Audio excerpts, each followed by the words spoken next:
सबसे पहले तो शुक्रिया अदा करता हूँ दिल से आप सबकी उपस्थिति का। और आज ये छोटी सी जो वार्ता है, इस वार्ता का मुख्य उद्देश्य कि आज हम लोगों की एक नई फिल्म जिसका टाइटल है लाल अयोध्या, उसका टाइटल लॉन्च है।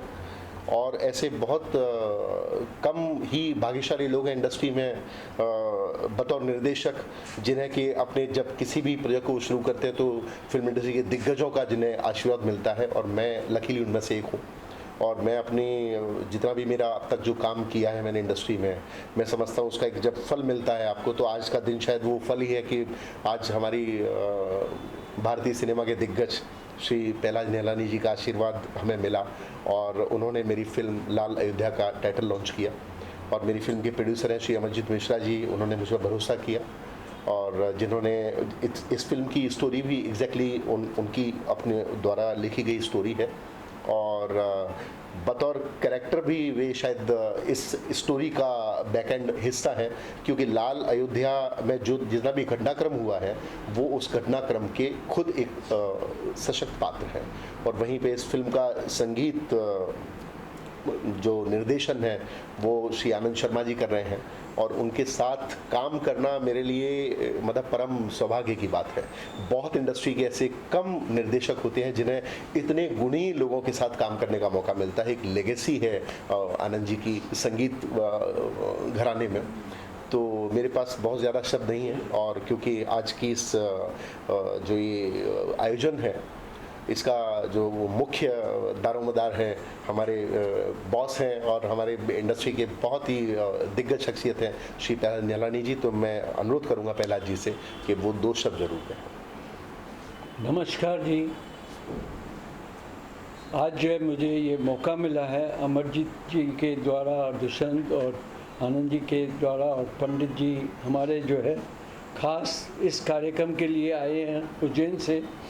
तो ये मेरे लिए बहुत सौभाग्य की बात है कि लाल अयोध्या जो एक रियल इंसिडेंट है, और रियल इंसिडेंट अगर कहे यहाँ राम लल्ला की जो है आज जो सब देख पा रहे हैं, इस कहानी के माध्यम की वजह से आज हम राम लल्ला जी को अपने स्थान पे अयोध्या में देखने जाएंगे जब ये फिल्म कंप्लीट होगी।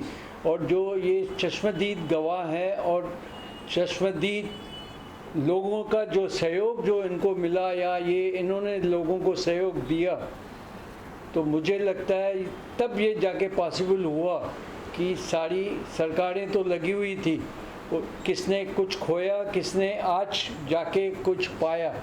मैं यही कहूँगा कि जिन्होंने इसकी नींव रखी हिंदुत्व के लिए, एक अपनी आस्था के लिए, राम लल्ला के को छत देने के लिए, वो शुरुआत कहीं और से हुई थी और ख़त्म जाके कहीं और हुई।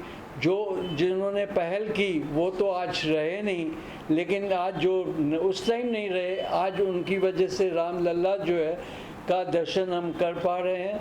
और अयोध्या जो है जिसमें इतना खून बहाया लोगों की आस्था की वजह से, ताकि राम लल्ला जो है अयोध्या में लौट आए और हमें जो है एक प्यार और मोहब्बत, एक मर्यादा जो है हम लोगों की संस्कृति जो है, एक देश में जो हमारी कल्चर था वो हमसे दूर बिकॉज ऑफ फिल्मों के माध्यम से, या जो आज टेक्नोलॉजी जो आ गई है उसके माध्यम से जो ना लोग अश्लीलता जो है फैला रहे हैं। लेकिन राम मंदिर आने से लोगों को आस्था जो है राम लल्ला की वजह से जो एक पैदा हुई है मन में श्रद्धा और भाव और संस्कार, तो मुझे लगता है ये बड़ा कदम था। इनका श्रेय जो है अमरजीत को भी जाता है, जिन्होंने पूरी चीज़ का कि हमारे आत्मिक भावनाओं का जितना हनन हुआ, हमारे धार्मिक मर्यादा का जितनी हत्या की गई, उन सभी पृष्ठभूमियों पे अगर आप चर्चा करेंगे, जब इस पिक्चर को आने आपके समक्ष होगी, तो आप नतमस्तक एक बार जरूर होंगे धर्म के प्रति अपने। आज इस पिक्चर को निर्मित करने का जो उद्देश्य आदरणीय अमरजीत मिश्रा जी का रहा है, वो महज एक फिल्म नहीं है। हमारी भारतीय संस्कृति में हमारे धर्म पर कितने प्रकार के प्रहार किए गए, इसके जीवंत उदाहरण और एक आचरण के रूप में भगवान श्री राम मर्यादा पुरुषोत्तम रहे, तो एक मर्यादा पुरुषोत्तम पर की व्यवस्था पर कितना प्रहार किया गया, उसकी पूरी कहानी है। मेरा मानना है कि आने वाले समय में जो हमारी जनरेशन आ रही है इस चलचित्र के माध्यम से, वो एक अच्छे संस्कार में जरूर ढलेगी। जय श्री राम, जय श्री महाकाल। जय श्री राम। अमर जी, आपने कैसे सोचा कि मैं इस फिल्म प्रोड्यूस करूँगा, बीइंग अ प्रोड्यूसर बनूँ इस फिल्म का? पहली बार आप बीजेपी लीडर भी रह चुके हैं। मैं इससे पहले अमरजीत भैया इसका आंसर तो मैं बता दूं, ये फिल्म अमरजीत भैया का ड्रीम है। अमरजीत जी, देखिए, आज करीबन 1990 में ये गोलीकांड हुआ था।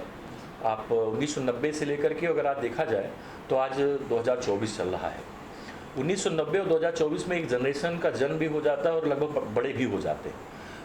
क्या वो आंदोलन था, क्या वो कहानी थी, कैसे आज राम मंदिर तो हर आदमी देख रहा है कि राम मंदिर बन रहा है, इसको देखा, पर इस राम मंदिर के पीछे संत समाज का, कारसेवकों का, शिव सैनिकों का, बजरंग दल का, आरएसएस का, भारतीय जनता पार्टी का,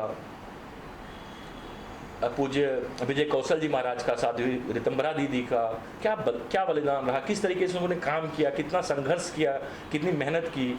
अशोक सिंघल जी, राम कार सेवक के दौरान उनको चोट भी लगी, उनका सर भी फटा, कैसे खून बहा, कैसे सड़कों पर खून बहा, क्योंकि हम लोगों ने तो देखा है लेकिन हमारी नई जनरेशन, हमारी नई पीढ़ी नहीं देख पा रही। तो मैं मन में तो पहले उसी दिन से ही था जब ये घटना हुई थी, तो मैंने ये सोच रखा था कि इसको किताब के माध्यम से, चलचित्र के माध्यम से समाज के हर वर्ग तक, देश दुनिया तक जरूर पहुंचाऊंगा, ऐसा संकल्प था। कई किताबें लोगों ने लिखी, लेकिन किताबें लोग, आपको भी पता है, किताब पढ़ना और लोग कम पढ़ते हैं, ऐसे कम है, लेकिन चलचित्र एक फिल्म ऐसी होती है कि जिसमें 3 घंटे के अंदर हम पूरी चीज़ें समझा सकते हैं जो 500 वर्ष में हुआ। 1-2 वर्ष का संघर्ष नहीं है, 500 वर्षों से लगातार संत समाज को किस तरीके से रोका गया, किस तरीके से कुचला गया, कितने साधुओं को मारा गया, इसकी पूरी लंबी गाथा है लाल अयोध्या। भूषण सर, जैसा कि देखा गया है कि आपकी जो फिल्में होती हैं उनमें कुछ नयापन होता है, कुछ यूनिक कॉन्सेप्ट आप लेकर आते हैं। तो इस कॉन्सेप्ट पर पहले भी बहुत सारी फिल्में बन चुकी हैं, आने वाले टाइम में भी बहुत सारी फिल्में आने वाली हैं। तो जब इस कॉन्सेप्ट को आपने सुना तो क्या नयापन लगा कि इसके लिए आप एग्री हो गए, और इसमें क्या नयापन देख पाएंगे? जीवन में हर दिन एक नई कहानी होती है, और ये तो अयोध्या की बात है, तो ये तो सैकड़ों, जैसा अभी अमरजीत मिश्रा जी बता रहे थे कि 500 वर्षों का इतिहास है। और मेरे बगल से जो दिग्गज बैठे हुए हैं, मैं आपको ये भी बता दूं, हालांकि मुझे ज़्यादा तो बोलने की अनुमति भी नहीं है और मुझे बोलना भी नहीं चाहिए, कि उनका बड़ा दिल, देखिए वटवृक्ष ऐसे होते हैं, उनको वो हमेशा झुकते हैं कि अयोध्या के ऊपर बहुत बड़ा प्रोजेक्ट आने वाला है आदरणीय श्री प्रहलाद जैलानी जी का। उसके बावजूद वो यहाँ, मैं बहुत छोटा हूँ उनके सामने, तो मेरी फिल्म के प्रमोशन के लिए हमें आशीर्वाद देने के लिए मौजूद है। ऐसे उदाहरण आपको बहुत कम मिलेंगे। तो ये भी एक कहानी, तो ऐसे ही ये लाल अयोध्या भी एक उसी 500 वर्षों के अंतराल से चुराए गए कुछ ऐसे लम्हे हैं। मैं समझता हूँ कि जब ये पब्लिक के सामने आएंगे तो वो आपको चमत्कृत कर देंगे और सोचने पर मजबूर कर देंगे कि हाँ, जीवन को क्या ऐसे भी जिया है लोगों ने। ये कार सेवकों की कहानी है क्या? किस तरह की कहानी? कहानी कार सेवकों की है, किसकी है? ये कहानी तो देखिए जब सिनेमा आएगा तभी आपको पता लगेगा। आज तो सिर्फ हम टाइटल में बात करने आए हैं। जिस तरह से अमरजीत जी ने कहा कि आप बीती कहानी है, जो एक्चुअल हुआ लोगों तक नहीं पहुंचा, वो इसमें देखने को मिलेगा। कहानियाँ तो रोज़ बनती है और रोज़ रामलला जी के नाम पे भी बनती है, अयोध्या के नाम पे भी बनती है, और बहुत से विवादित जो है पिक्चरें भी बनी है जिसको सेंसर बोर्ड ने पास भी नहीं किया। लेकिन आज ट्रू बेस जो कहानी होती है, दो तो एक चीज़ इसमें रियल है। एक तो जो अयोध्या में ये सारी ज़मीन जो है अयोध्या की लाल हो चुकी थी, गोलियों से पूरा भरा हुआ था। जिन्होंने उस टाइम पार्ट लिया था उसमें से 90% लोग आज जीवित नहीं हैं। सरयू का पानी लाल हो गया था। आज जो है जिस तरह से इसकी जो ना सिर्फ एक दिन में सोचा और ढांचा जो है गिरा नहीं, ढांचा गिरते में 6 साल की जो है इसके अंदर मेहनत थी और प्लानिंग थी और कई बार फेल हुई। लेकिन जो है एक पॉलिटिकली इसके अंदर जितना हाथ था कि नहीं था, लेकिन आस्था का हर इंसान में जो वहाँ मौजूद थे, और उनको एक जब पता चला अपने खून से जो है लिखी हुई जो है ना वचन जो है ना लोगों ने दिया कि भैया ये हम इसको तोड़ के ही रहेंगे, हम राम लल्ला को वहाँ से बाहर निकाल के ही रहेंगे। तो ये सारी चीज़ें जो है एक मुझे लगता है रोंगटे खड़े करने वाली बातें हैं, जो लोगों तक इमोशनली लोग जो है रामलला से जुड़े हुए, सांस्कृतिक वे से जुड़े हुए हैं और धर्म के नाम